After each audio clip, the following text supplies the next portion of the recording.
Okay, well, welcome back, and we want to go over basic house washing. So right here we have Sean doing a house wash, and as you can see, he is spraying the plants. Why is he spraying the plants?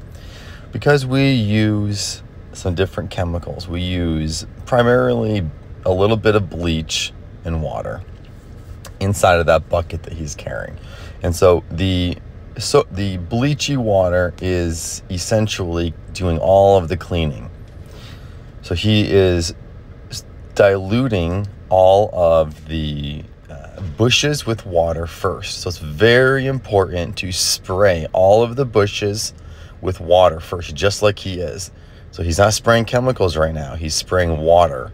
This is all water, and he's spraying all the bushes, some of the grass. With that deck, this deck over here on the far right that he just sprayed was recently stained. And so it's very important for a stained deck to dilute that and spray it with water before you start spraying the chemicals. Because the bleach, even though the bleach is very diluted, a little bit of bleach could do a lot of damage if you don't use proper protection. So a key phrase to remember is dilution is the solution to pollution. So the more you dilute the water, the more you dilute the chemical, the solution with water, the less potent and strong it is, of course. So if you ever spill anything, if there's ever some, see that bucket he's carrying right there? That bucket is about 1/4 to 1/5 full of bleach. So you put strong bleach in it, and then you fill the rest up with water. So that's a 5-gallon bucket. So you have about 1 gallon of concentrated bleach, which is twice as strong as household bleach that we have. So we get it in big drums, and we pump it, what we need, into one of those white buckets.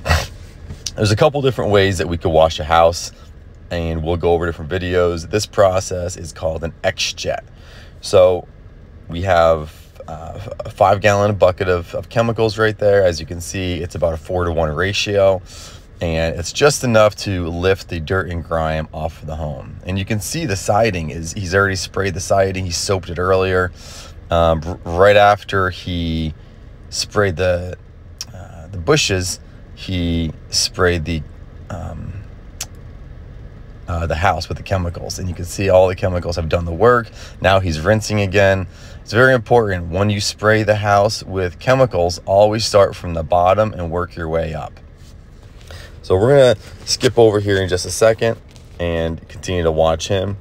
But all you do is you connect the X-Jet nozzle, and we'll have a short video showing this. But the most important thing to know is when you are ready to start soaping the house, you start from the bottom and you work your way up to the top. And then when you start rinsing, just like what he's doing there, you rinse from the top all the way down. So this is a rinse. Right now he's rinsing all the chemicals. Now you may be wondering, how is he able to shoot so high? Well, there's a little nozzle on the end of that costs almost $200.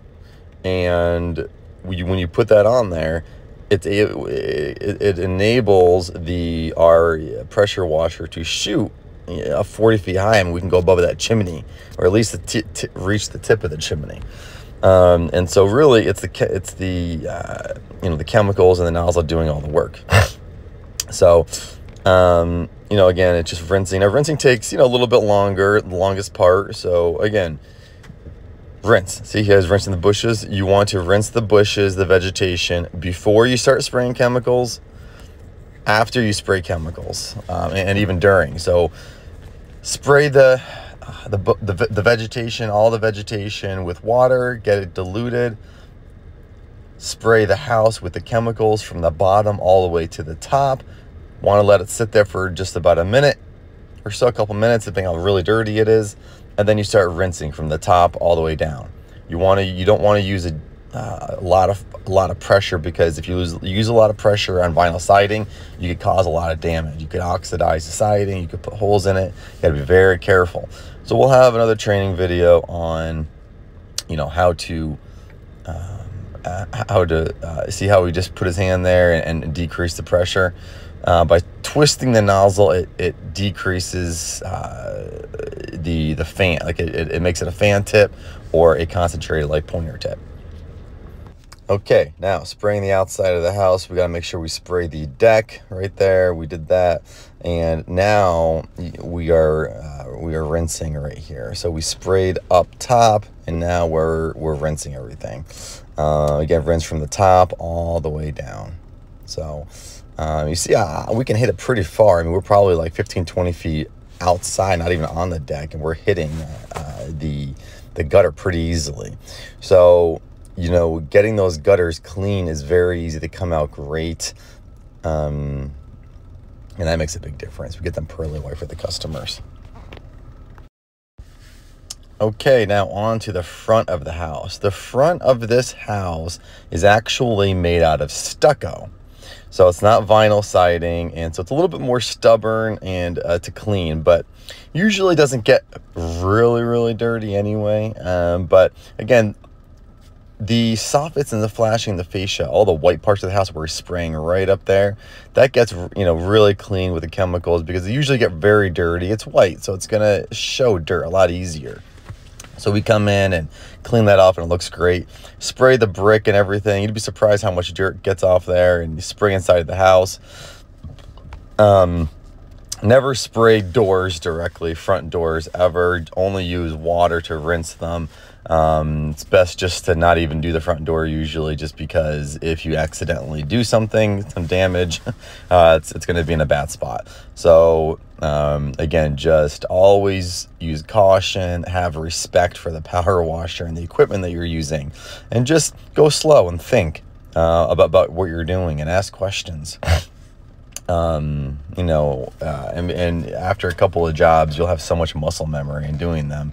It'll be a breeze.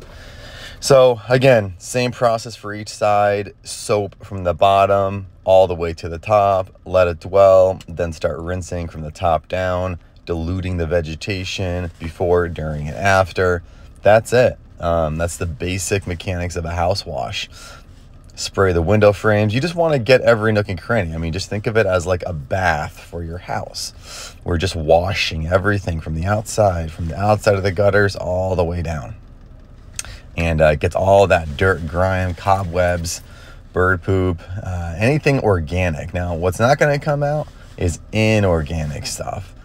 Bleach does not get out inorganic things like paint.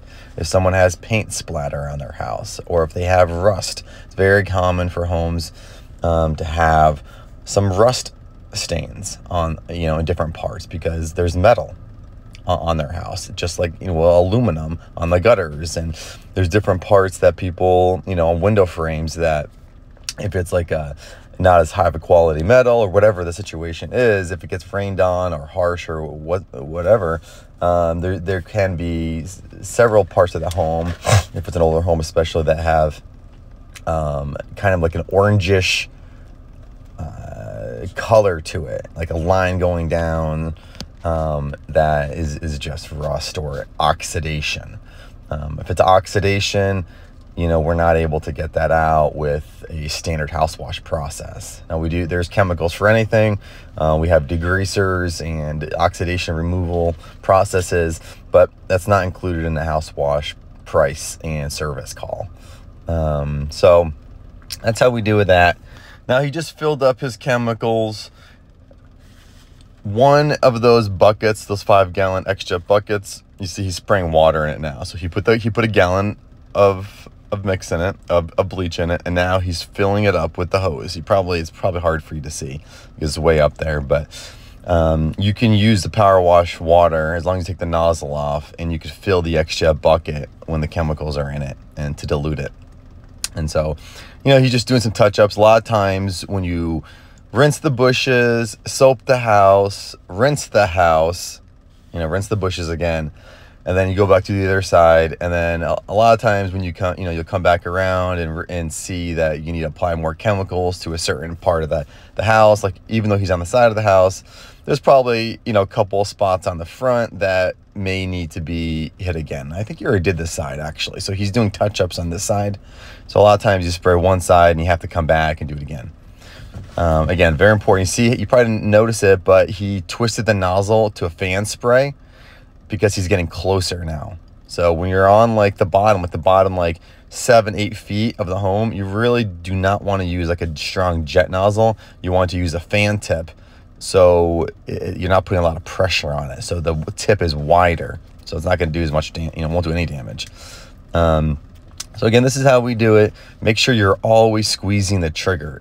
When the power washer is running, it's a 4 gallon a minute machine. So that means it's spitting out 4 gallons of water per minute. And so there's a lot of pressure that gets backed up. So when you squeeze the trigger, it releases the pressure on the engine in the pump. So if you don't squeeze that trigger, it's going to back up in the engine and it can crack that pump in the machine. So as you're washing the house, just always make sure always make sure to squeeze the trigger, even if it's just into the air, to release the pressure. So just quick squeeze releases the pressure on the engine while you can keep walking and doing what you need to do. So you'll hear that a lot as well. Again, just always make sure you squeeze that trigger to release the pressure off of the engine, because when you're not squeezing the trigger, water is backing up inside of the pressure washer. And again, it's just going to cause damage. So alrighty, well, I hope this is helpful, and we're going to go on to the next videos.